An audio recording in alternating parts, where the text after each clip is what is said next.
Hello, welcome back to Radio Gorepress. I am Sarah. Joining me, I would say as always. I always say joining me as always, but it's been such a long time since I sat down and did this properly. Yep. We haven't had the full roster for, I think, 6 shows now. It's bonkers. I didn't realise that until you mentioned it the other day. I know, Jaws. Basically, we did the Jaws show with an additional co-host. We were like, 4. Have 4 co-hosts. And then the next week, we just went, nah. Sorry. two all the way. But yeah, permanently back to 2 now. So I'm joined by my lovely co-host, Phil. Rosie is having some connectivity issues, but she may join us in a little while. We hope. We have everything crossed. Everything? That sounds deeply uncomfortable. I mean, I'm devoted to this. I'm dedicated to the cause, Sarah. You've committed, so you've literally crossed everything. If you're not crossing everything, then I doubt your commitment to sparkle motion. Here's a question for you. Uh-huh. I haven't seen, on that note, I was talking about this with somebody the other day. I haven't seen Donnie Darko for well over a decade. Do you think it holds up, or do you think it's dead cringy now? Oh God, I don't know. It's been it's been forever since I've seen it as well. I feel I'd like to think of something like that would hold up well, but I'm worried. I don't know. I'm worried to watch it again in case it doesn't. Yeah. Anyway, we're already 2 minutes in, already on a tangent. Moving. I was about to say moving swiftly on. Moving on. Swiftly back. Yeah. I don't want to move backwards. This is my whole point. This year has been an absolute dumpster fire. Mm-hmm. I do not subscribe to the idea that one year is better than another, because it is just a meaningless collection of time. It's all arbitrary. But this particular meaningless collection of time has been fucking awful. And I would like I would like to ceremoniously set it on fire and yeet it into the ether. Will you help me do that with this episode? Gladly. Thank you. Gladly. That's all we're here to do. That's what we are here to do today. It is. We are gathered here to eulogize. Yeah, to eulogize 2020 in the grand tradition of Gorepress, back when we were a horror website, and we would always do the yearly roundup. We would eulogize the year, talk about what we liked about it, and talk a little bit about what we didn't like about it. I feel overwhelmingly it's going to be the latter this time around. We do not have the time to talk about all the things I don't like about this year. No. Well, we do, but this would be a monstrously long episode, so we'll try and keep it short. I'm kind of excited. I actually went back before we started recording, and I knew one of us had talked about most hyped films of 2020. Mm-hmm. Turns out it was me, and I'd forgotten. Yep. So I went back and it was a horrific experience because I hate my own voice, but I listened to my own solo minisode and sat through all 20 minutes of waffle about what I was most hyped about for 2020. I talked about 14 films. Okay. Do you know how many of the 14 films actually got released this year? Go on, Sarah. How many? 5 out of 14. Wow. That's poor effort, guys. Some of the films that I was most hyped about this year were Ghostbusters Afterlife. Of course. I forgot that was a thing. Right? Antlers. Uh-huh. I remembered that. I remembered that literally today, actually. Did you? Yeah, that should have been out by now. I'll tell you why later on in the episode, but yeah. Is it to do with Larry Fessenden? No. Oh, that's a shame. I always think of Larry Fessenden whenever I talk about Wendigos. Funny that. Godzilla vs. Kong. Uh-huh. The Adam Wingard one. The Woman in the Window. That looked to be like a bit of a Hitchcockian thriller. A Quiet Place Part 2. Yep. Halloween Kills. Uh-huh. Escape Room 2. I was kind of, when I say most hyped, like... I enjoyed Escape Room. I enjoyed Escape Room. I would like to point out... It was dumb and fun. I have seen 3 films called Escape Room. So when I say... I've seen 2. Yeah. And when I say I enjoyed Escape Room, I mean the microwave room. What's... The oven room. Yeah. What's his name? Is it Adam Robitel? I don't know offhand. I will take your word for it. I thought it was a lot of fun. I liked it. The Purge 5. Uh-huh. The 5th and final of the Purges didn't come out. And Promising Young Woman, which I've been so looking forward to because that looks phenomenal. Yeah, none of them. Not a peep. Just one more thing that this year has screwed us out of. Fuck you, 2020. Right? So, I mean, obviously, they are films that have been pushed back because of the C word. Because of, the situation. Because of gestures vaguely. Yeah, so I don't actually know when we're likely to see any of those films. When things are likely to return to normal. Next year, hopefully, things will start to return to normal. But when I was compiling my list of films that I had enjoyed most this year, The Invisible Man kind of topped my list, spoiler alert. And I suddenly remembered that was the last thing I saw in a cinema. Like I was thinking the other day, just how long it's been. It hasn't been clicking through the time we've been in lockdown and stuff, but suddenly it hit me the other day, like how much I miss being at a cinema. It's like getting shitty popcorn and big tub of drink and just watching a movie like collaboratively with people, a regular bucket of carbonated soft drink. Give me that. Give me all of that. Yeah, it is really, really sad. It was only sort of a couple of years ago that I discovered how much I enjoyed going to the cinema on my own, and it was something that I hoped to do more of this year. And I much like you, it hadn't necessarily occurred to me until more recently, like, fuck, I miss that.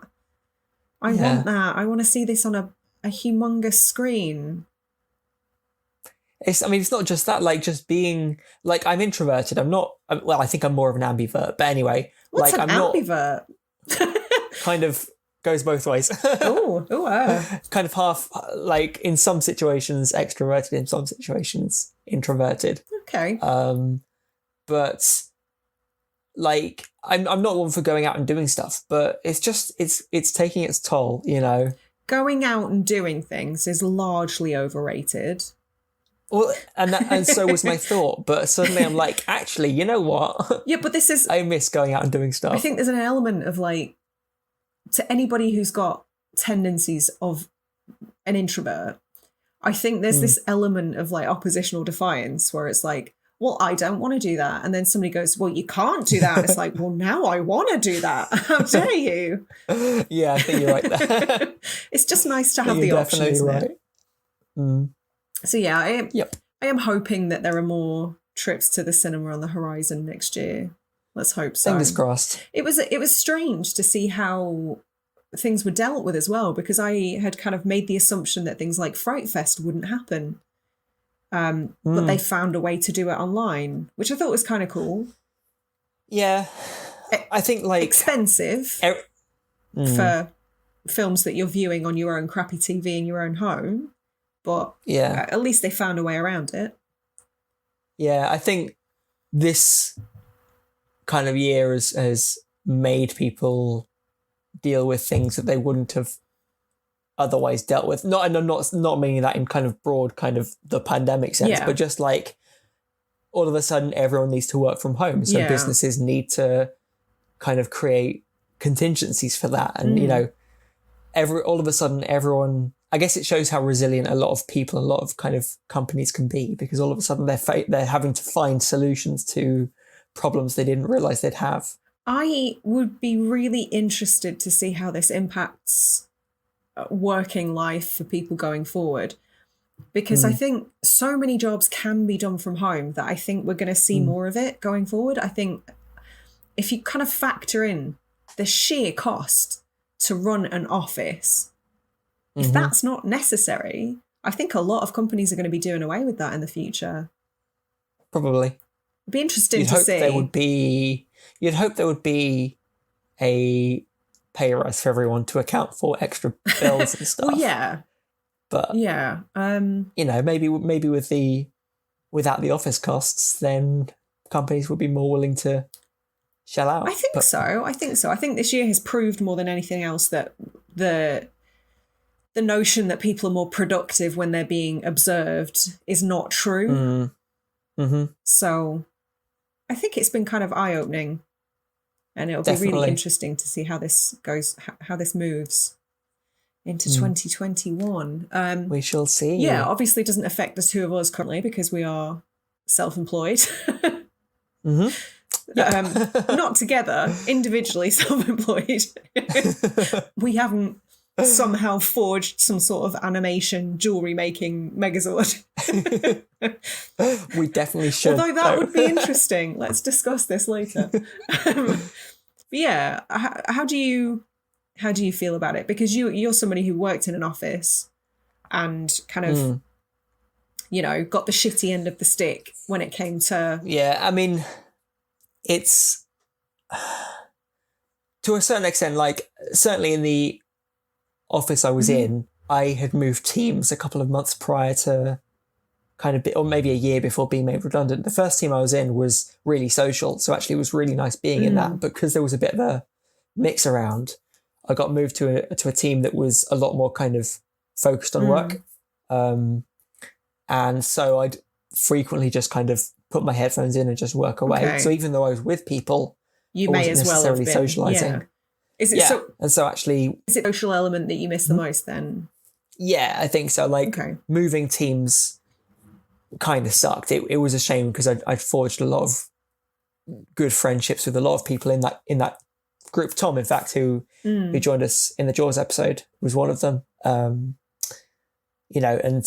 that was tricky, but it's kind of set me up pretty well for working freelance now, because same applies. I just sit down, crack open After Effects, the program I use, and just put my headphones in and get on with work.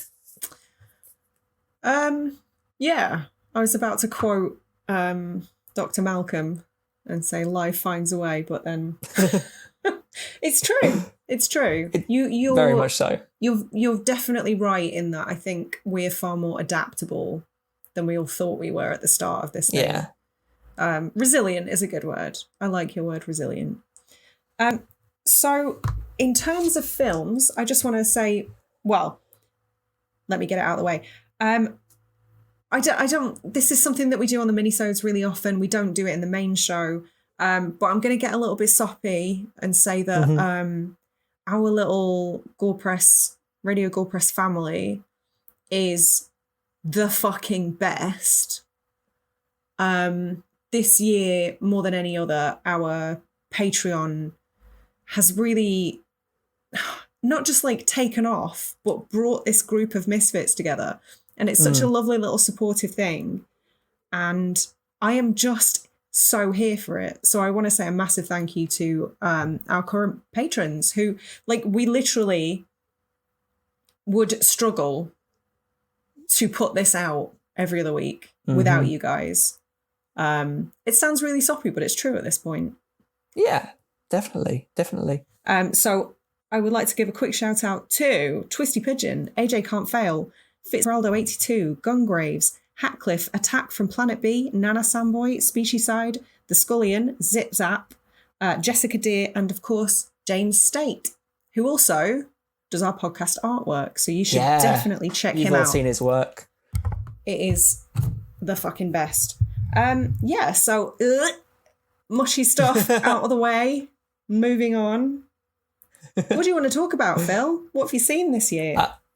Well, I put together a provisional top 5. However, it's been a tricky one because we've kind of spoken briefly about this. Like, having not been to the cinema, we're having to rely on VOD stuff, video on demand. Yeah, and even then, some of the stuff that might have been sort of gems in the cinema weren't necessarily released. Yeah. So we've kind of had to pick and choose what we can find. So I think my top 5 is pretty strong. There are 4 of the 5 films that 3 or 4 that I would definitely be pushed. It would be surprised if they got knocked off. Okay. What I in thought it was terms of strong... like if the stuff that I just talked about had been released as planned, you think your top 4 would still stand? So yeah, top 3 or 4. Okay. 3 or 4 of these films I'm pretty comfortable with. Well, that's interesting. So well, I don't know what order you want to do this in, because I think I've got a list of 23 films that were released this year. And I'm not sure anybody wants to hear me witter on about 23 films in quick succession. So maybe if I sort of mention some and then you can tell me if you've seen them. Go for it. So I'm going to start right at the top. It's a film I've already mentioned, and it would definitely make it into my top 5. And that is The Invisible Man. Which is a fantastic movie. One of the few, in fact, I want to say one of the few, I think perhaps the only film on this list that I saw in a cinema. Yeah? Yeah. So I don't know if that, as you've just said, I don't know if that has any impact. Maybe the experience of seeing it in a cinema is one of the things that elevated it above others. Maybe. That's interesting, isn't it? I think I saw that when it came out on like Now TV or something. I missed it in the cinema. It's been a while since I've been to the cinema, to be fair, but... Well, parenthood. Yep. It happens, I hear. What age can you start taking children to the cinema without them being too annoying? That's the key part, isn't it? Well, so that funny story. I went to a Kubo and the Two Strings, the Studio Leica movie.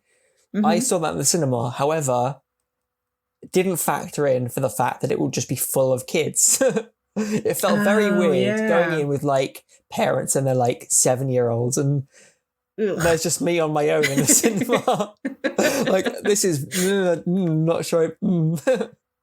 Yeah, you're at that age now where sort of man on his own in a dark room surrounded by children is like, am I going to end up on a list if I stay here? It was a weird one. But yeah, I think, like I said, I think you kind of need to use these chances probably. And if you are to take your kid to a cinema, they need to be in an environment where you know other parents are going to be doing the same. That's true, yeah.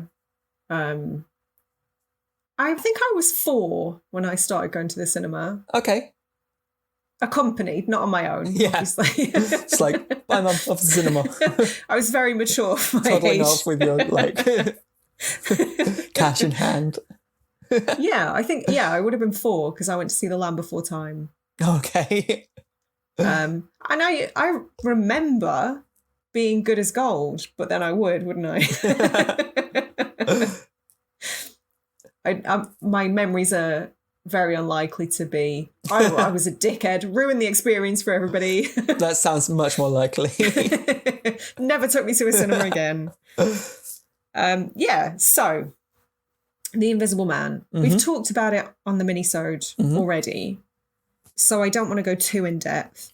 And I feel like I'm probably going to get some derision for this choice. Okay. Because, like, studio horror, accessible horror is not generally my preference. Yeah, I think that's fair. But honestly, I love this film so much that I don't care if this makes me a basic horror bitch. It's number 1 on my list of the year. Mm-hmm. Straight out the gate. I think that's like less elitism in fandoms, to be honest. You like what you like, and innit? Regardless of where it came from, it shouldn't matter, right? If you want to have a studio film on your top, your number 1 spot, then so be it. Yeah, I think, I don't know, maybe the judgment is coming from like inside my own head. I'm just like, it's not very cool of you, Sarah. Your own hipster is just like raging internally. Yeah, basically. So what did you think of it? And would it be on your top 5? So it wasn't actually. It's in my honourable mentions list. Interesting. There's been a couple of films that I've, whether through the film itself or the topic of the film, has knocked it off. Okay. But no, I loved it. And I'm really glad that there's going to be kind of a multi-film deal in the works, because I want to see more of. I am so excited. That, you know? Well, what's the next one that Lee Whannell's doing? He's doing another, isn't it? And then Karen Kasama's in talks to do Dracula with Sebastian Stan. That needs to happen. I would pay. I was going to say I would pay good money. I don't have a lot of money. I would pay what I could to see that happen. Some money. Yeah. Well, because isn't Sebastian Stan from Eastern Europe, or does he have family? I think in Eastern he's Europe? Romanian. Yeah. Yeah. So like perfect choice. He's like dark and brooding, and also Eastern European. Like, and a good actor. Why would you not? And that also. And very nice to look at. I would also like to add. I'd agree. I would agree. Yeah.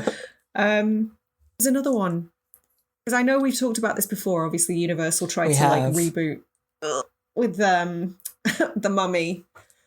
It was, and well, before that there was the Wolfman. I think. Oh, the Benicio del Toro one. Yeah. Yeah, that didn't go well either. Haven't seen it, but do you know what? I think it might be the Wolfman, because Ryan Gosling. I was thinking, in talks. Yeah, so that was in my head, because I was like, am I just getting confused with the previous release? I'm at the point where I'm just like, that sounds too good to be true. That's clear a dream that you had. Couldn't possibly be reality. No, that sounds accurate. Let's go with that. Yeah.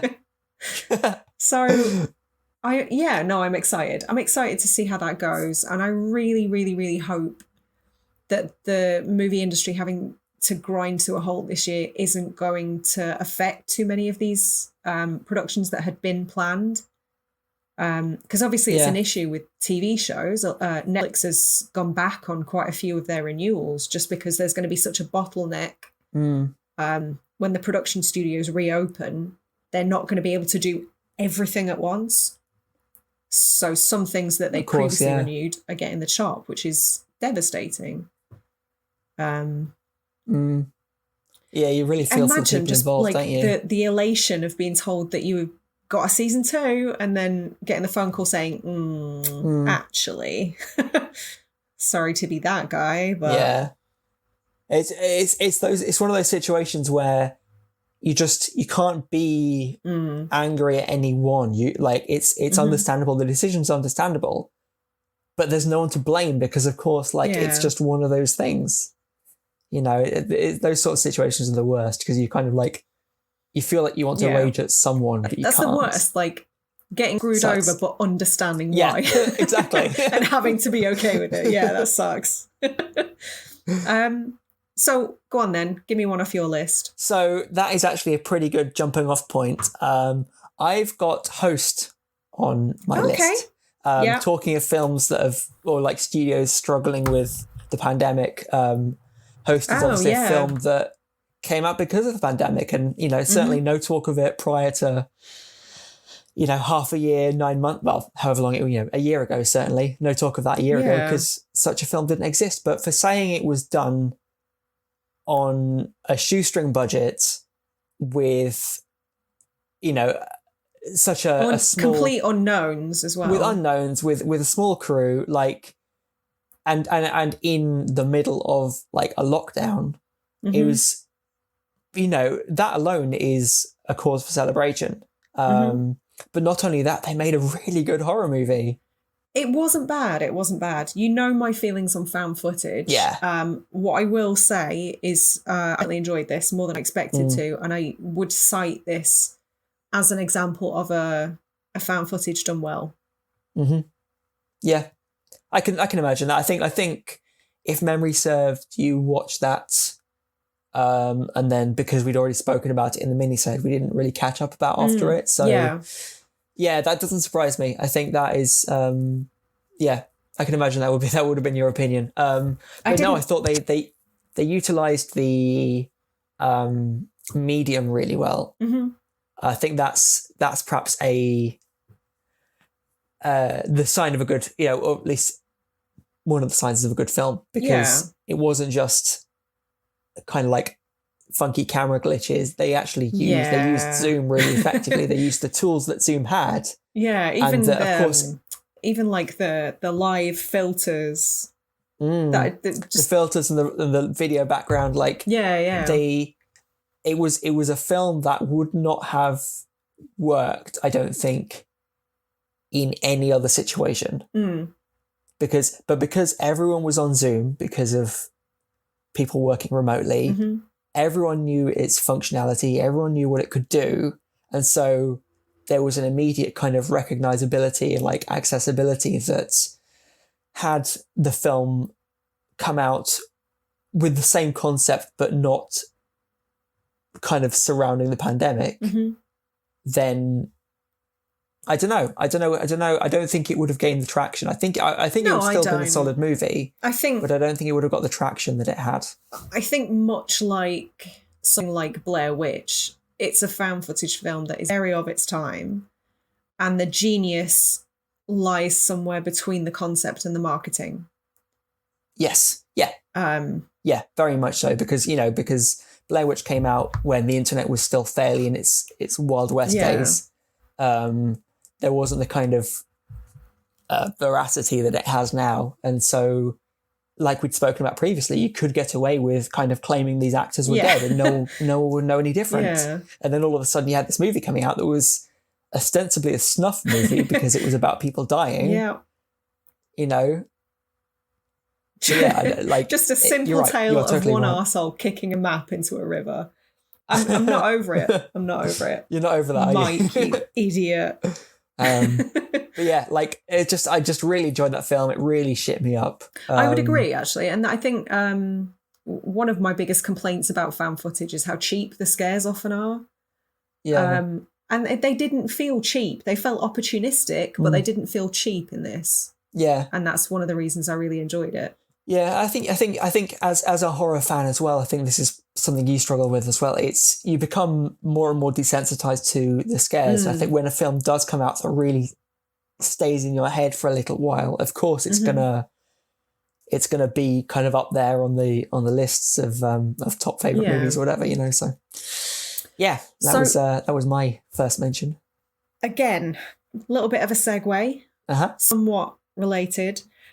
So I have spent the last couple of weeks trying to watch as many releases from this year as I can to try and fill in some of the gaps. I'm still missing quite a few, but one that was on my radar for a little while that I watched last night is She Dies Tomorrow. Okay.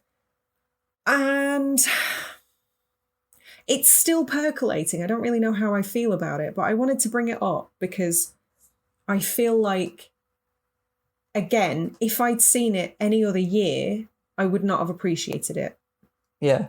But it's a film that sort of speaks to the collective experience of the pandemic because it's a very experimental art house, hesitate to call it pretentious, film that basically deals with one character who is convinced that she's going to die tomorrow. Okay. She tells one person and she initially dismisses the idea, but then becomes fixated on the idea that she is going to die tomorrow. Okay. And the more people she tells, the more people kind jump on board with this way of thinking, and they all start to panic. A viral exactly thing. What if the fear of death, the anxiety surrounding death, was transmittable? Yeah, basically, or transmissible. I don't know. One of those words. You can pass it on to other people. Yeah. kind of like It Follows, but without the naughty time. So not as good, in my opinion. But it was quite good. It was very slow. Yeah. Very slow, very experimental. It's directed by Amy Seimetz, starring Caitlin Shield, Adam Wingard's in it. So it's very much like the crew of those people. Yeah, the crew of indie horror names that you're used to seeing in conjunction with one another. In a way, I think that's quite nice because they almost enjoy working together.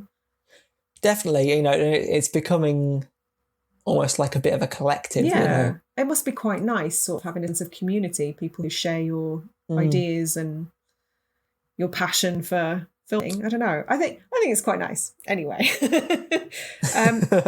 But yeah, it was a strange one. It was a strange one. And there are a couple films this year that I wouldn't necessarily describe as films that I enjoyed, but they're films that left me thinking and that stayed with me.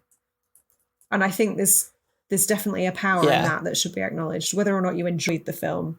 If it's something that kind of permeates and sticks around for a little while, then I think there's some merit there. Yeah, that's actually a good jumping off point again. Not in my top 5, but again, honourable mention, The Lighthouse. I finally got... See, this is one that's not on my list, so keep it spoiler-free, but I do want to hear. Okay, so yeah. I do want to hear your thoughts. Sort of glance over this because I don't want to, again, spoil it. But again, one of those films that I came away not sure whether I enjoyed it. Okay. It's a really weird one because it's kind of everything, not everything I like, but the idea of like two kind of characters sequestered away, driving each other, kind of trying to stay sane while like all sorts of monstrous stuff goes on. That's just been every working day this year. Just a fair point. Me and one other dude while the world goes to hell. But yeah, it's very, there's a lot of things that are very kind of left field, and I guess even more so than The Witch. I mean, obviously you've seen The Witch, you love The Witch, I do. One of your favourite movies, so kind of the sort of thing that Eggers goes for. I know Robert Eggers is a weird dude. Yeah, you know how kind of like niche he can be with he's very specific about what he wants in the film, and he's got like the idea of it, that's the idea, and nothing will deviate from that, so yeah, The Lighthouse it was an odd movie, and I definitely I'd like to point out that Phil is literally scratching his head but again, not even like metaphorically. No, literally, yeah. It's a literal head scratcher. But again, it stuck with me, and there's merit to that, even though I don't know whether I would rush out to watch it again. It's not one that I will turn away from forever. I'll definitely come to it again, but I'm not as eager to watch it imminently as some of my other films on my list. Okay. But knowing that it has some rewatchability is interesting. It did stick with me, and it got me thinking about it, so massive props for that. So yeah, that's why it didn't make my top 5, but not that we're doing top 5, but we're not, no. It's been on my list to watch for such a long time. One of the reasons, there's a few gaps in my movie watching history of this year, purely because I don't know why, I'm far readier to hand over money in a cinema to watch a film on a big screen. I begrudge spending like £6 to watch a film in my own home. It's weird, isn't it? Yeah, so because there's a film called Possessor that I'm desperate to see, but I think it's like $6.50 to rent on Prime. It's on Prime, but you need to rent it. I can't justify it. I'm desperate to see that, but if it were in a cinema, I'd have gladly handed over £12.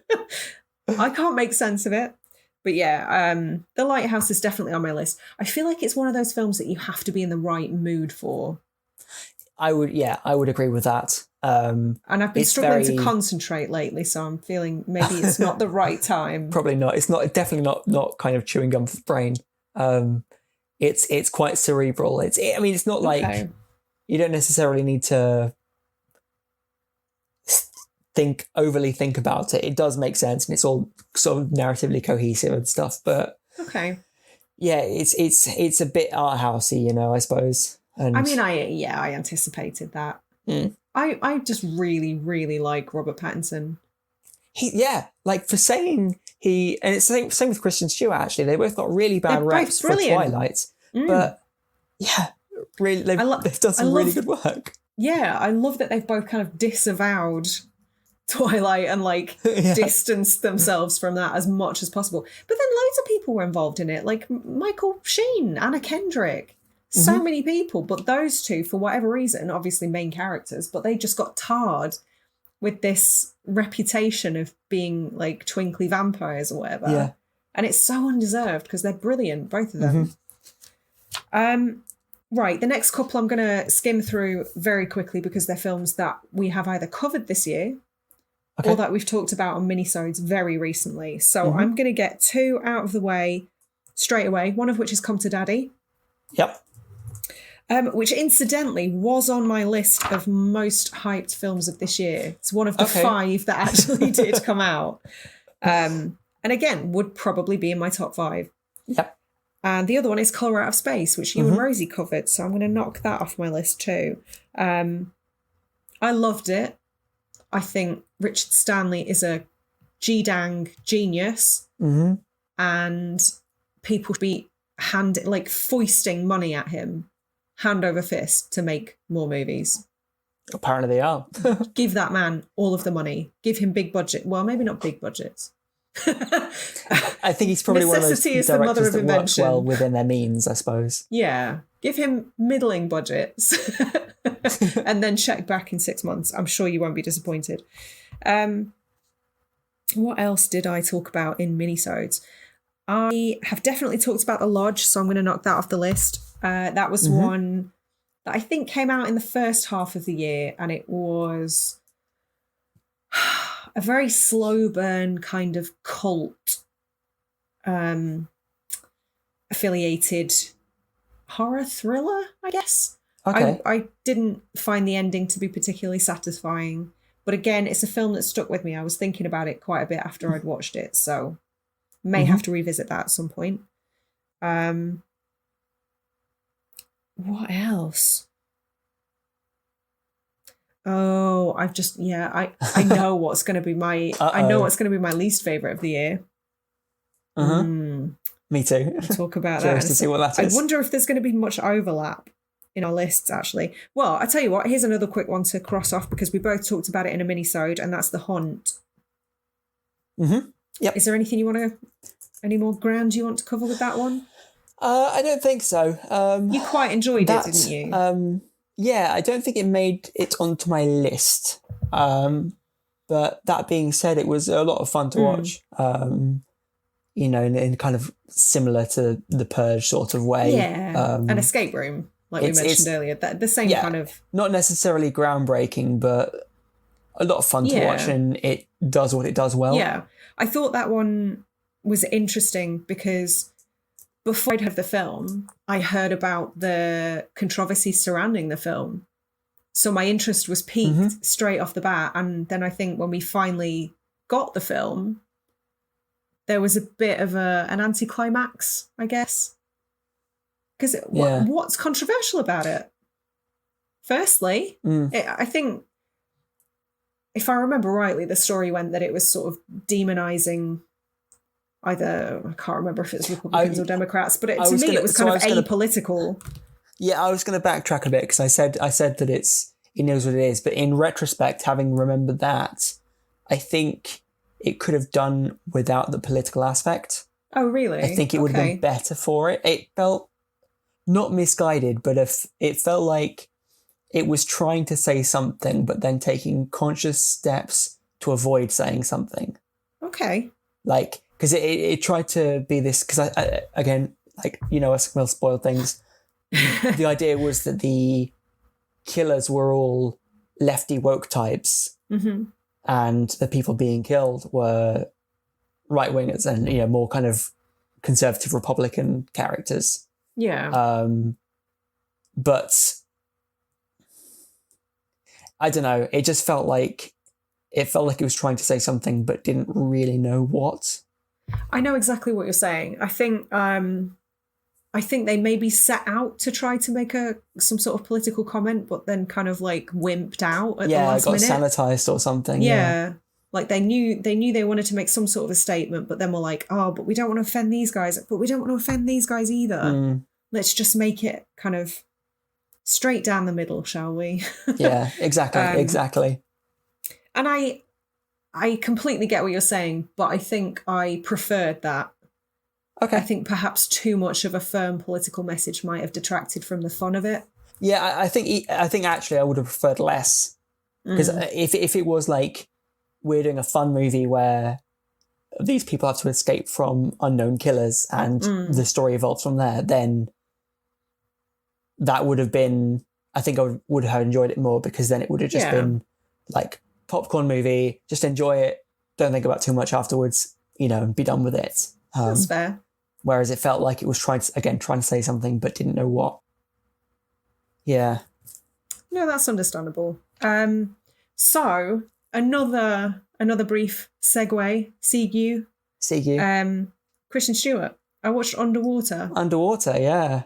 Funny how both Kristen Stewart and Robert Pattinson have done films about the deep, Yeah. No, I was going to say something about being wet, but then I thought better of it. So this is one you've seen as well. Am I right in saying that? Very, yeah. How did you feel about it? Yeah, I enjoyed it. Like, again, solid, very solid. Wasn't mind-blowing, but, for a film that was about kind of like an underwater station that gets torn apart, did what it did well. Yeah, it's effectively, it's like Alien, but wetter. It's the best way I can think to describe it. Alien, that's Jaws, isn't it? But a bit more damp. Hey, less of that, you. Jaws in space is Alien. No, that's Jaws 10. We've had this discussion. You were there in the pitch meeting, I'm sure. So another solid one, but it's not going to be hitting my best of lists. Yeah. I don't think. I'd agree. I enjoy Kristen Stewart a lot. She's know. Great. She's really underrated. I think. Yeah, it makes me sad. She's been working hard to deviate from the Twilight kind of era. No, I'm really glad. I'm really glad that she's in some really interesting projects over the years. She seems to have chosen them really well. Anyway, I'm going to turn this into a like Sarah Simps for Kristen Stewart episode. I'm into that. Maybe we could have that discussion privately later then. Maybe you're right. So I want to talk about a film that we briefly touched on again in a mini-sode recently. This kind of came out of left field, and that's His House. Yeah. His House is on my top 5. Is it? It's on mine. It just kind of came out of nowhere and really blindsided me. Like I hadn't heard anything. Like I'd heard more about Spiral in kind of black horror sort of along the lines of black horror. I'd heard more about Spiral, then saw His House on Netflix and thought, oh, this seems like a really neat idea. And gave it a watch, and it was phenomenal. Like it was scary, but had some really important things to say. Yeah, I agree. It was a very simple story, but it scared the shit out of me. It made me really emotional, and I was just so invested the whole way through. I think the acting was top notch. I think one of my favorite things about it is that I think as an audience member, it posits some quite important questions and forces you to kind of evaluate your preconceived notions and maybe ideas of systemic racism that you're not even conscious of. And I think that's fantastic. If you can do that in a way that's also artistically good, fucking brilliant. I'm all that. Yeah, I think that's the thing. Again, we've touched on this before, but horror as a medium, more so than almost any other genre, is such a good vehicle to say something about society. Whether it's Romero doing critiques on consumerism, or there's all sorts of things that can be said through horror because it's a black mirror, to quote, sort of, to show. It holds up this reflection to society and says, this is you, or when it's done well, at least. Yeah, that's the key, isn't it? Yeah, it's done a lot. It's not always done well. Yeah, I think, yeah, so I think I appreciated that one because it just sort of came out of left field and it was a complete surprise. I knew nothing about it before the ads that started showing up on Netflix. So yeah, I mean, I think there's something to be said for that. Obviously, we talked at the start about what our most hyped films of the year would have been. But honestly, I think some of the stuff that just comes out of nowhere is sometimes the best. Yeah, I mean, like, of the 5 in my ostensible top 5, I heard of 4 of them, or at least I hadn't heard of 4 of them prior to seeing them, or at least significantly prior, at least. Yeah, that's interesting. Most of them came out of nowhere. So yeah, three of them came out of nowhere, which is lends credence to that, I think. Yeah. It's interesting that his house is on both of our... Well, we keep saying top 5s. It's not really a strict I put together top 5. But yeah, I mean, I was gonna, but then I struggled. I know. So I guess on that note... So you listed 23 instead. So I listed 23, yes. So, all right. I'm going to talk about one that would have made it onto my top 5. Okay. But I feel it's a bit naughty because it's not strictly a horror film. Interesting. It's VFW. Okay, I've heard about that. Haven't seen it. It's great. I've seen it a couple times. It's directed by the same chap who did Bliss, which we've spoken about. We had a conversation about. Yes. Yeah. It's just fucking brilliant. It is a neon-drenched 80s throwback with a synth soundtrack and loads of old dudes who, like, William Sadler, Norm from Cheers, Stephen Lang, the original Shaft, I believe, just defending this veterans bar against a gang of, like, ne'er-do-wells and drug dealers. It's brilliant. It's genuinely brilliant. The violence was schlockier and far better than most of the straight-up horror films that I've seen this year. It was... I don't know. It just had this, like, intangible quality about it that was such a brilliant throwback. There's a mishmash of so many things. Like, you could see the Carpenter influences from the word go. And I know it's kind of like a cheap sort of thing. Is like, oh, just light everything in sort of neon hues and throw in a bit of a synth soundtrack, and that's an easy kind of... Yeah. I'm a sucker for it. What can I say? That's fair. I don't know. I'm not going to defend it.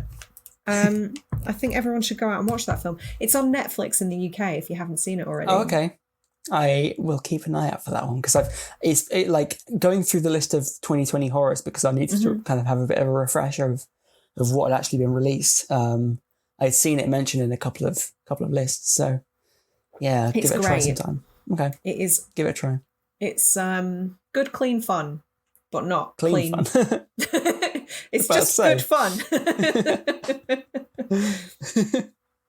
Yeah, so that's what would have been on my top 5. What's next on yours? So I am going to mention one that this is one of the ones I had heard of before. Okay. Only in passing though. It was one of those films that I'd heard a lot about really quickly and then was like, no, this is a definitely film I'm interested in. Okay. And that is Relic.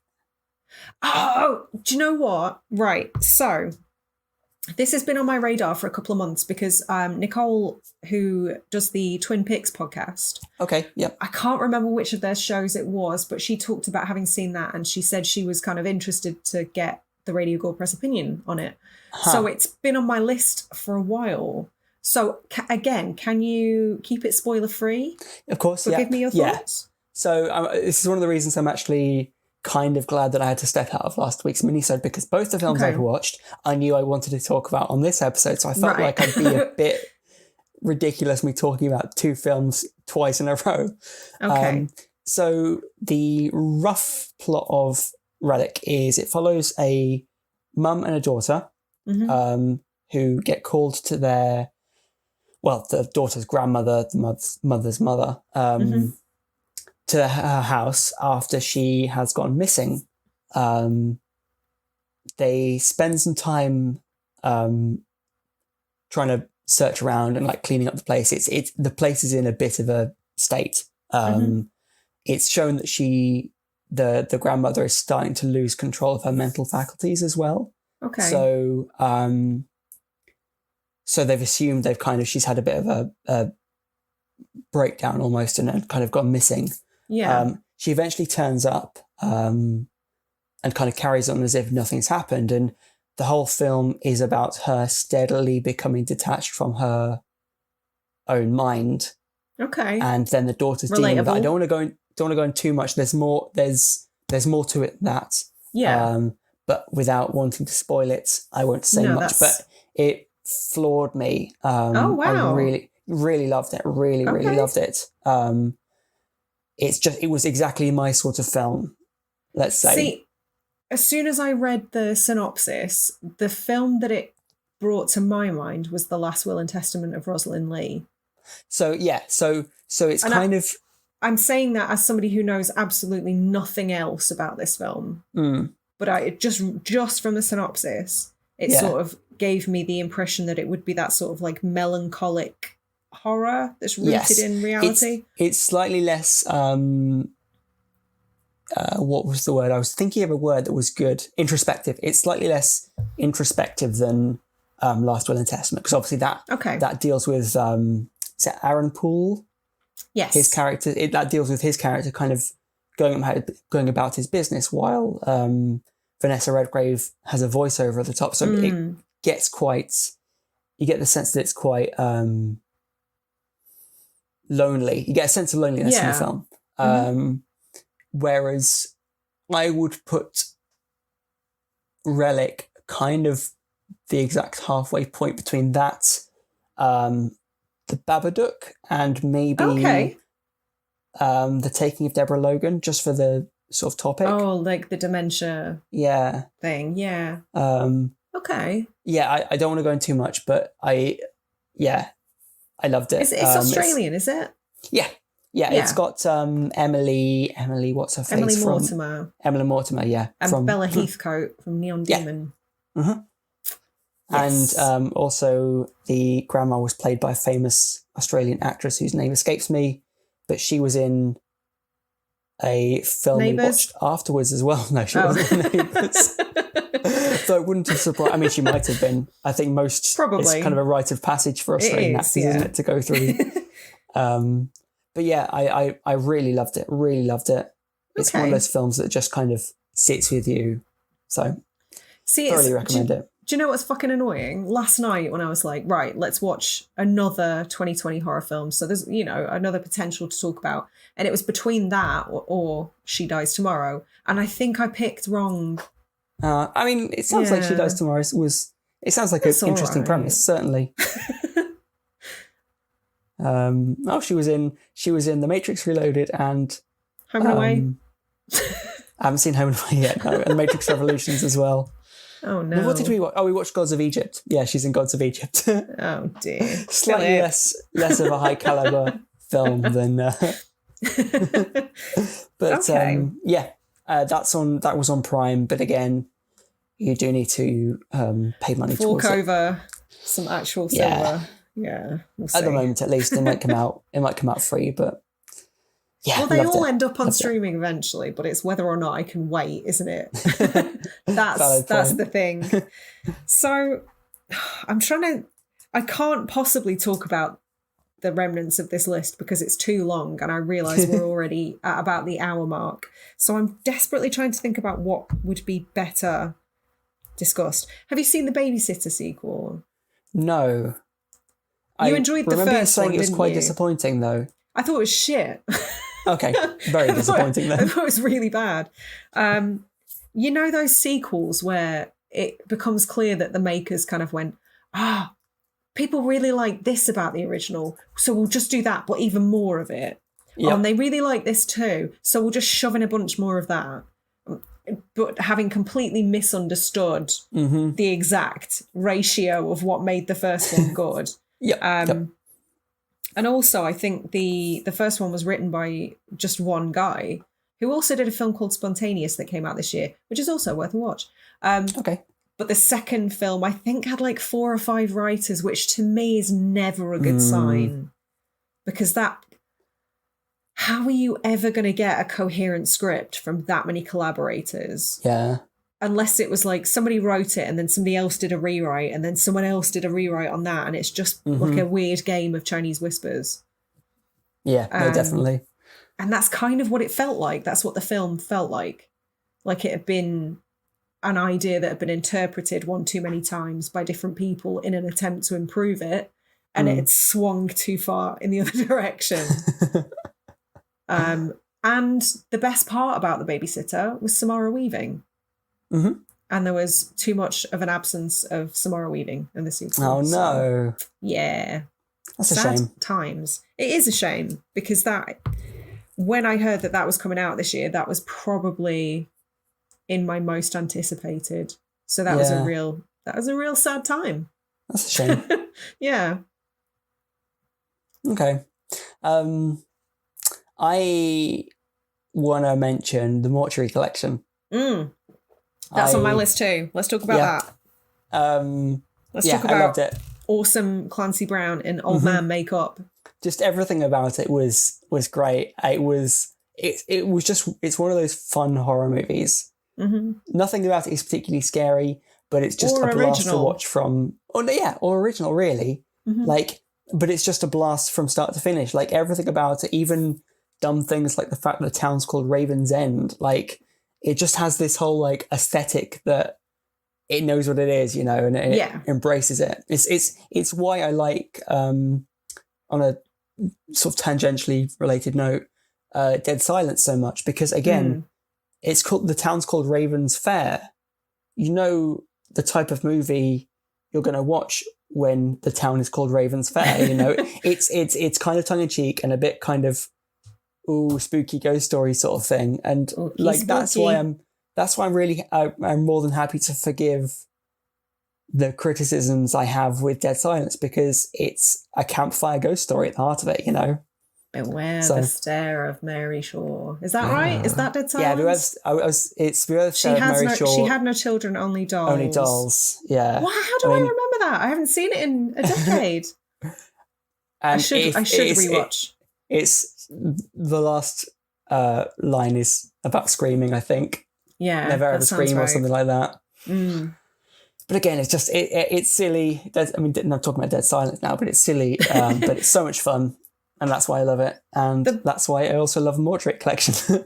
The Mortuary Collection for me, kind of, not even in tone or topic or theme, but something about it that I can't quite put my finger on kind of reminded me of the sort of films that I would discover by chance in the VHS rental shop.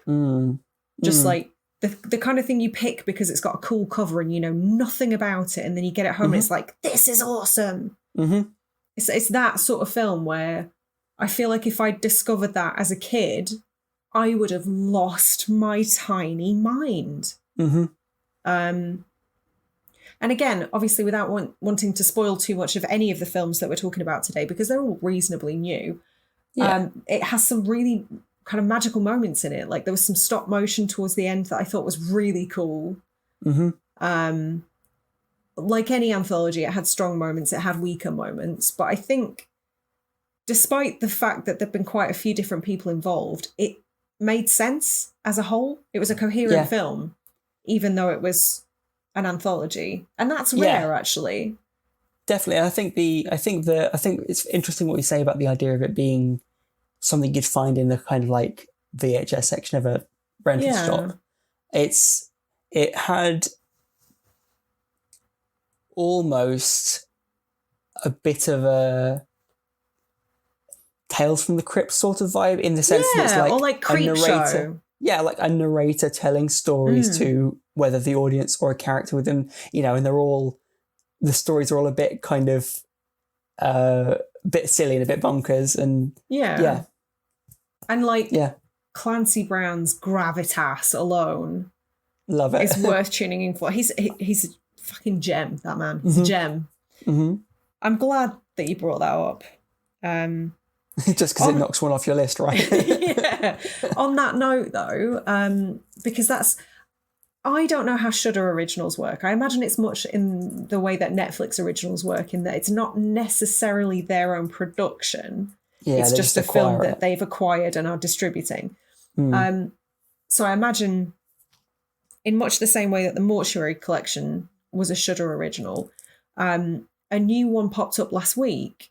And again, I was like, oh, I can get this in before we record another one for 2020. And it's a film called Anything for Jackson. Okay, I haven't heard of that one. It, again, came out of nowhere. I had absolutely no knowledge of it until it popped up. I think I saw somebody on Instagram posting about it, and I was like, right, okay, I can fit that in. That's what she said. Glad you got there first, because I would have. Bringing us back around to Last Will and Testament of Rosalind Lee, it stars Julian Richings. Okay. And the Witch. He gets about, doesn't he?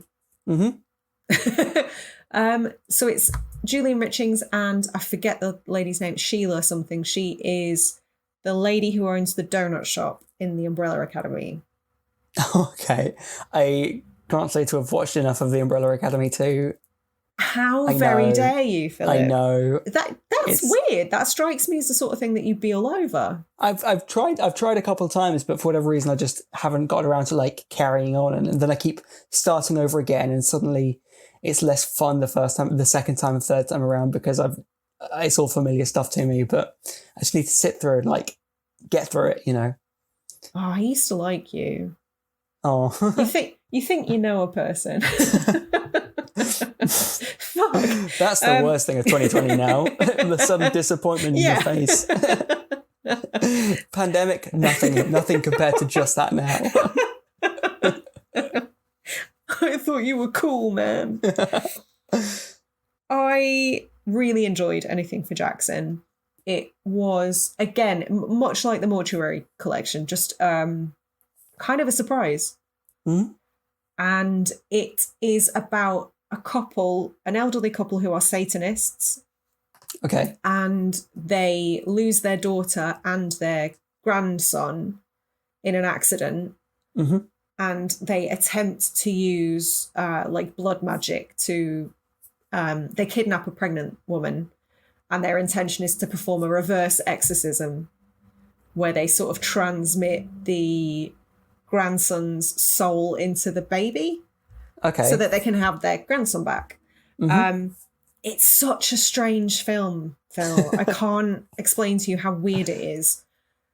I was talking to a friend about it the other day because I recommended it to him, and the best way I could describe it is it's like a series of Channel Zero, but it's a film. Okay. Something about it has that exact vibe. Like I think it's Canadian. Just the way it's filmed, kind of less cinematic, a bit more realistic, kind of less glossy. There was like a weird kind of thread of dark humor that permeated, that took me by complete surprise. It had a few moments of really memorable and really gross gore that took me by surprise.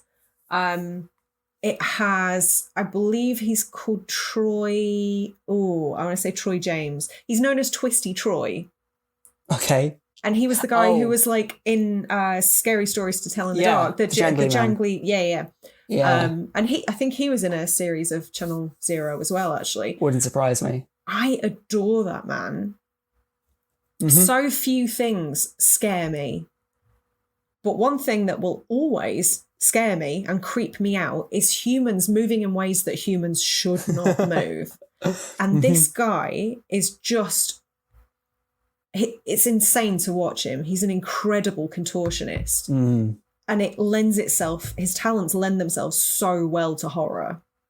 But that's the thing, though, isn't it? Like, it's not just him. It's Doug Jones as well. Yeah. And I can't remember the guy's name. I used to know it. The guy who... Oh, Mama. Doug Jones' Spanish equivalent. Yeah. Yes. Yeah. Javier something. If that's a Bardem, no, No. that's definitely a different person. If he's double jointed, he's kept it quiet. it's part of the, like, a well utilized contortionist in a horror movie can make or break a villain, you know. Yeah. Javier Botet, yeah. So I was very excited to see that guy, and it really, like, his performance and some of the gore that really, like, thinking about it now just makes me like want to fold in on myself. It was so gross. That really elevated it above mediocre. I think without that stuff, it would have just been like, it was an all right horror film. Okay. Definitely worth a watch. All right. I am gonna have a quick mention of my honorable mentions. Okay. One of them was called The Cleansing Hour. Oh, another Shudder original. Is it? Okay. It is, yeah. Silly concept, okay, but I think they executed it pretty well. The gist is it's kind of the millennial social media version of The Last Exorcist. Okay. Last Exorcism, sorry. In that it's about a fraudulent priest who is putting on shows to millions of people where he exorcises demons for views. But then what actually happens is they find a real demon who then kind of predates, you know, on their insecurities. Whatever the word is. Predates. Yeah. In the manner of Predator. He leaps on the... He displays predatory behaviour. Wait, no, that sounds like something else. Yeah, it's the exact type of movie that it sounds like. Okay. But it's a lot of fun to watch, and I thought they had some really good practical effects in there. Can I just say I've seen half of the trailer. Okay. Was that enough to make you go, nope, not for me? Yeah, literally. The reason I have not watched this, it's been on my radar. I have wanted to watch it, but I saw half the trailer and there was a bit with a fingernail and I just went, no. And I noped out of there as fast as you could.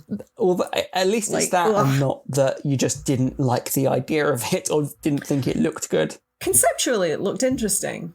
Yeah. It's got a fairly good reception. Not like amazing, but, you know, for a horror movie, it's sitting pretty well. When does the fingernail bit happen? Can you give me a time I'll code so I can and give you a time code so you can close your eyes or something. I can skip past that bit and then we're good. Is there anything else you wanted to mention before I crack on with my last one, I think? Your last, when we say your last one, do you mean the last one that you want to talk about, or is this your nomination for worst of the year? No, my last one I want to talk about. Right, okay. I've still got my nomination, but this is different. Good. Well, I'm going to whiz through everything else that's on my list very, very quickly in that case. Okay. Gretel and Hansel, directed by Osgood Perkins, I believe, who I think is Anthony Perkins' son.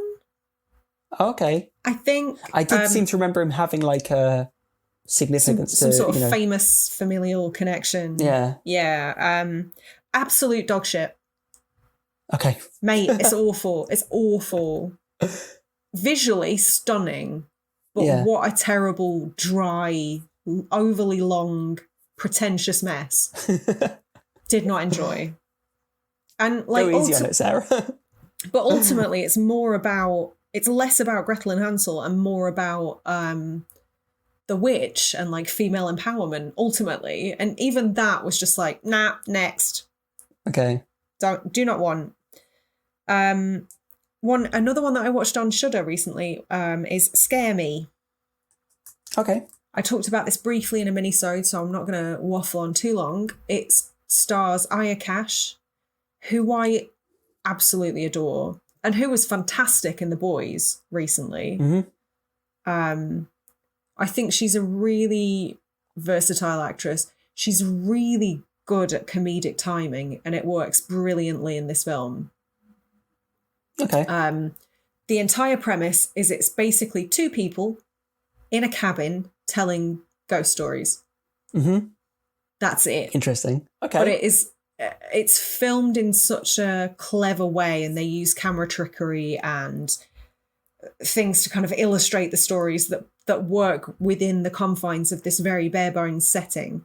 And it's nearly 2 hours of just two people telling stories. But that's brave. Captivated me. Yeah. I think largely it's because the leads were pretty charismatic. I think the film sort of hinged on that. But yeah, like hard recommend for that one. So interesting. The Bloomhouse thing. I don't know what happened here, but the Bloomhouse what was it called? They released like the Bloomhouse box set. Welcome to the Bloomhouse. That was it. Like a box set of 4 films that they just like unceremoniously dumped onto Amazon Prime, didn't they? Was it just me, or were they just like, nah, you can have these. We don't care about these. I've seen 3 of the 4. I've yet to see Black Box, but that is high on my list. I saw The Lie. No. That's my entire review. Just no. I saw Evil Eye. Absolutely just god awful. Okay. Awful film. I was initially excited because in terms of representation, I have never seen another horror film outside of Bollywood that has had an entirely Asian cast. Oh, okay. I was all about that. Yeah. I just wish it had been in a better film. It was barely a horror film. It was sort of like a drama that had paranormal ties. It just wasn't good. The mythology wasn't there. The performances were fine, but the story was massively lacking. Yeah. I want to see more minorities represented on screen, but God, give them better material, please. Of course, yeah, definitely. And the last one was Nocturne, which I really rated, actually. Okay. Of the 3 that I saw, Nocturne is like head and shoulders above the other 2. Sydney Sweeney, who is kind of turning up in loads of stuff lately. She's a good actor. I recognise. What have I seen her in recently? She was in a film called Big Time Adolescence recently, which I loved. That? And she's in Euphoria on HBO, which is great as well. But Nocturne is kind of like a psychodrama thriller horror whereby a girl who is attending a music school is kind of living in the shadow of her prodigal like sister who is an amazing talent, and she finds a way to kind of sell her soul to the devil for success. Okay. And I really enjoyed it. I thought it was great. Huh. Okay. What were you thinking of?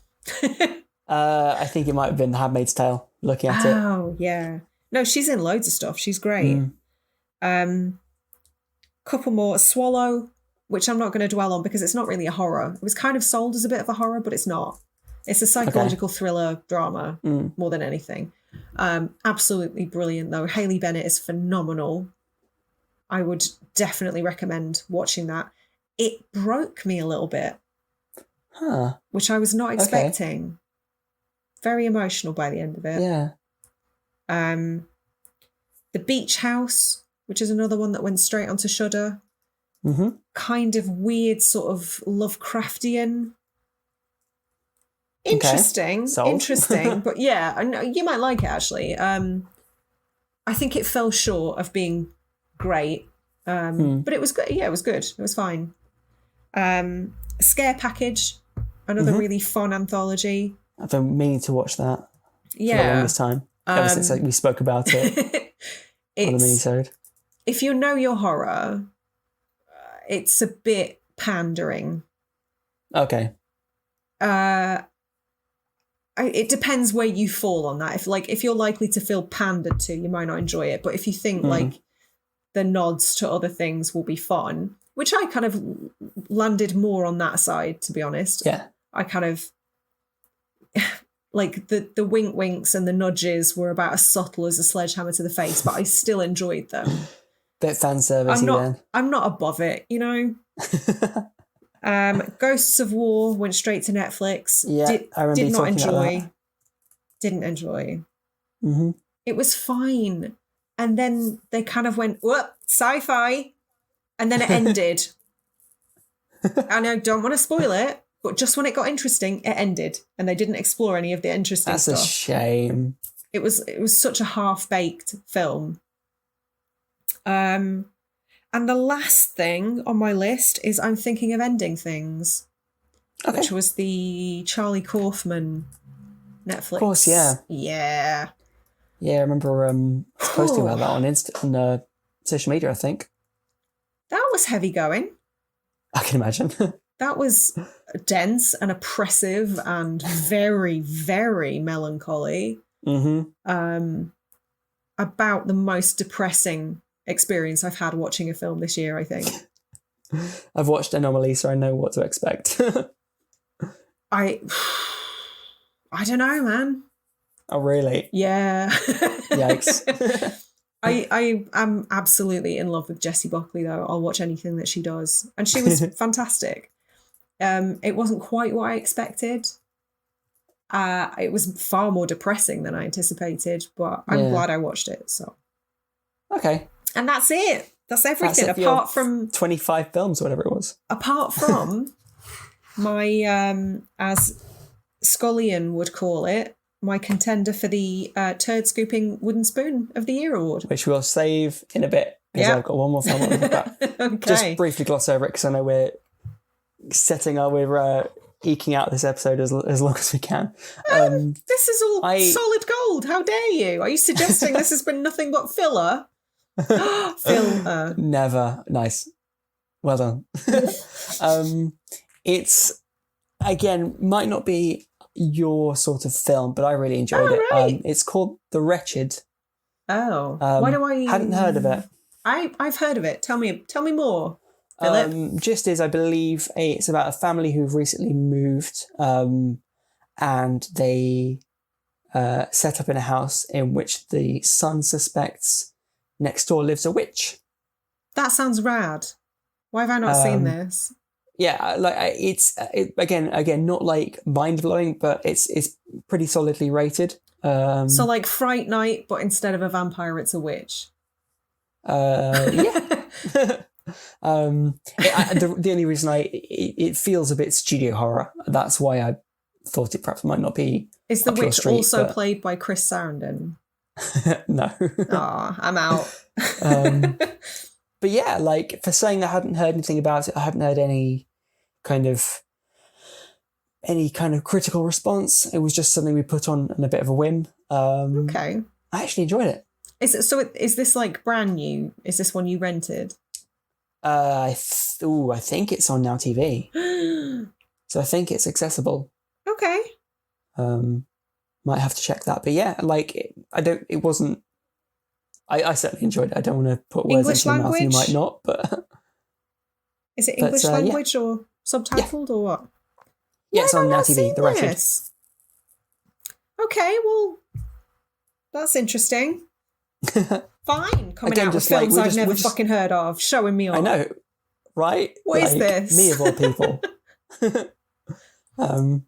So, yeah, hadn't heard anything about it, but on that note, do you have a contender?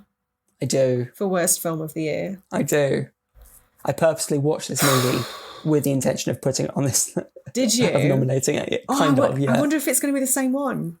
You first. The Turning. I didn't watch that. Okay. Go on then. What's yours? Okay. Mine. I thought there was going to be more to it. No. Mine is. I can't take it. Tell me. Whatever the fuck it's called. The Brahms 2, The Boy-ing, no! The Boy 2, Brahms. The Brahms 2 Brahms, 2 Furious. Brahms, The Boy 2. What a fucking dumb name. Yeah. Brahms, like, The Boy 2. The first one was bad the enough, but like, I don't know. Yeah, I don't know what made them think another film was needed. But not only they changed. I don't know what made them think the first one was necessary, if I'm honest. Fair. But I don't know. I have no idea. They fucked around with the story that they established in the first one. Oh, really? And what, like their own lore? Yeah. What? Yeah. Like, I mean, I'm gonna spoil this. I mean, it's not really spoiler because it's one of those things that's pretty well established. If you look at the synopsis, basically, the first one's fair game at this point. The first one, they're like, oh, it's not really haunted. There's a man living in the walls who's moving it around. Who's got a hipster facial hair and wears a cardigan. Yeah. With a deep V-neck. That was the most unsettling part, was how deep his V-neck was. Valid. The second one, they go, oh no, he was haunted all along. What? As well? Yeah. As well. Yeah, apparently. So. But yeah. Wait, are they retconning the end of the first one? I don't even know. I don't know if they're trying was there a guy in the walls and the doll was haunted? I think they make reference. I think both. I think that's what they went for. Again, like my brain sort of like phased it from existence, but it was just so unnecessary. I don't know if they were like, oh, Annabelle's still popular, right? Let's do our own doll movie. And I don't know if that's the decision that made them make it, but. Oh yeah, if a terrible film has been made, the reason is always money. Like, oh no. So, but not only that, Katie Holmes is in it. I don't know how I feel about Katie Holmes. Well, like she's an established actress, yeah. Yeah, exactly. And not only that, Ralph Ineson. What? No. Mm-hmm. Mm-hmm. Ralph. Mm-hmm. No, he's better than that. No. Like both of them are in it, and I was like, oh, guys. Oh, maybe the script was really good and it got butchered in the edit. I would be surprised. I'm just trying to give them the benefit of the doubt here. Maybe, yeah. That's fine. Let's do it. No. I would prefer to think that and believe that certainly Ralph Ineson's a respected actor than a discerning actor, shall we say. I don't know. He was in Ready Player One. God. Was he? I'd completely forgotten. He was like the stepdad. Oh, really? Yeah. The gross stepdad. I don't know how I remember all this weird stuff. That makes me sad. Is it weird that I kind of want to watch it to get indignant?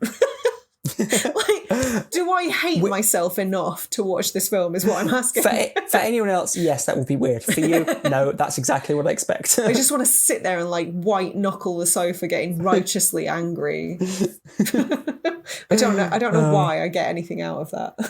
But yeah, that was the film. The Grudge was close. The Grudge remake was close, but that was the film that made the Grudge bottom remake of my was list. Close. Was it that bad? I didn't really. It felt like. Yeah, so. I didn't hear wonderful things, but it was that the trailer kind of made it look like it would be all right. Well, the trouble is it's a bit confusing because they basically have 3 timelines going on at once. Mm-hmm. They have 3 stories, 3 characters, so not enough time is spent with each character that you kind of care about them. The iconic scenes, as in, for example, the hand coming out of the head in the shower. Yeah. That, and I think the scene in the bed where Kayako, or her equivalent in this film, comes out from underneath the covers. Mm-hmm. Like those 2 scenes happen within minutes of each other. Oh. And it's not exactly the same. They do play some liberties with it, but it's just like those are your 2 like major scenes. Those are the 2 scenes that people know about, and yet they just skim past them. That makes me really sad. I'm a big fan of Andrea Riseborough. Yeah. Well, I think if memory serves, it was written by. It's got some decent names attached as well. Nicholas, John Cho, Betty Gilpin, Lynn Shay. Ah. Yeah. Sad times. Mm-hmm. So my offering to be burnt at the stake that is 2020 is The Turning. Yep. So I hear. I don't know how long this film was in production. I don't know if perhaps they got wind of the fact that The Haunting of Bly Manor was being made at the same time, so perhaps they rushed it out because they didn't want to be the second people that put out something from the same source material. Mm. But it was really bad, Phil. It was really bad. It's a shame. It's Mackenzie Davis as well, isn't it? I am deeply in love with Mackenzie Davis, and I would not sit through that film a second time, even for her. Even like it. That's saying a lot. She could not elevate this. She couldn't save it. It was, I believe it was directed by Floria Sigismondi, who is largely known for like music videos. And that showed, like it looked great. Mm. And the acting wasn't terrible. But it ultimately went nowhere. It was the most unsatisfactory non-ending that I think I have ever seen.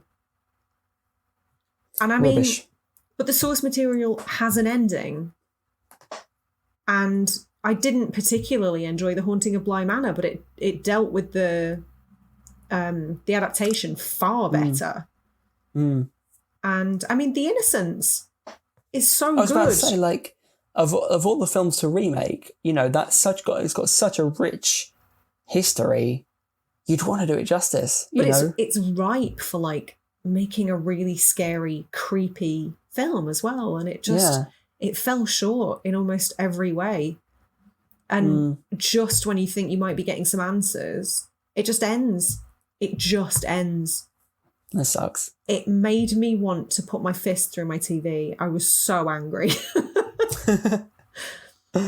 And it's really hard to reconcile this being my worst of the year because it wasn't even badly made. Yeah. It looked good. The acting was good.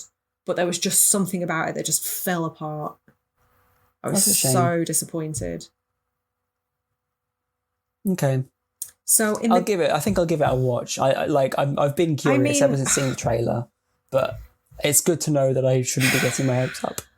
Lower them as far down as you possibly can. Just no hope, and then you might enjoy it. Sub hope.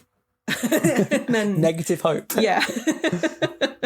Actively expect to hate this movie, then you might enjoy it. Maybe. You might have a completely different experience than I did. I hope you do. Fair. Because I wouldn't wish it on anyone. It was dreadful. Failing that, just mute it and enjoy Mackenzie. Yeah. In all situations. That's what I would recommend, actually. Watch it on mute. Put some really awesome music on in the background. Put the film on mute and just enjoy Mackenzie Davis. And don't get angry. It's what I wish I'd done. Noted. I'll remember that for next time. Well, this has been a long episode. It has, but we had a lot to cover. We had a lot of ground to cover. We had an entire year to cover, in fact. We did. It's been a very strange year. It's been really interesting in so many different ways, but obviously in the ways that are relevant to the podcast, it's been really interesting to see how the way we've consumed films has changed and adapted, the way that films have been released and even made has had to adapt. Yep. It's just been really strange, and I don't think any of us could have predicted this. So I'm glad we had this opportunity to not only dissect the films that were released, but also just the situation surrounding it all, the manner that they were released in, and like films like Host that just wouldn't have existed if it weren't for the current circumstances. So it's been cool to kind of unpack all of that. And it's been above all, it's been kind of fun watching movies almost at their release date in the comfort of your own home. That has been interesting. It's rare that happens. You've usually got to wait for like months before it comes out. You know, for someone who has a busier life looking after a child, it's been a godsend for me because had this been a regular year, I'm not sure I would have had much to say at all this episode. You know, so yeah. And actually, things like the Warner Brothers news about the fact that they're trying to release things for at-home rental at the same time as they do as they're released in the cinema, kind of going forward, is a really interesting move. Not without its detractors, and there are people who are claiming it's going to lead to lawsuits and, you know, fewer dividends to the people that would have cashed in had they just been released at the cinema. So it's going to be interesting to watch how that unfolds. But I think no matter what happens, the events of this year are kind of going to permanently change the movie industry in some way. Oh, and I think society in general, just to get a bit more deep about it. Yeah, no, I think you're right. It's been a strange one. And this it has. Brings us full circle. This is the last show of the year. As is customary, we will be taking Christmas off because we're hard workers. We've been doing lots of stuff, so we are rewarding. Oh God, I can't even talk. I can't talk, Philip. I'm so overworked. I haven't had time off work since February. My brain is not functioning at its normal capacity. I will tell you it's fine. I'm enjoying this. I'm happy leaving you to this. I'm enjoying it. Of me just like scrambling for words. Yep. Thanks. It's usually me that does that, don't worry. Well, I'm glad one of us is having fun at the very least. So I think, you know, we're going to take some time to spend with our loved ones. But this will be our last show of 2020. And we can Speaking of minisodes, above all, this has been a nice, hopefully a bit of an introduction to the sort of thing we talk about during our minisodes. That's true. If you're interested in taking a look. A more informal, what we are been watching. Exactly. That was good English, right? You can expect more of that. More of that excellent sentencing. Love it. Well done. So top marks. It's sad in some ways. Yeah. I'm glad to see the back of it in others. But until the year 2021, which sounds like a very long time away, stay spooky, guys. Thank you so much for listening. Thanks all. Bye-bye.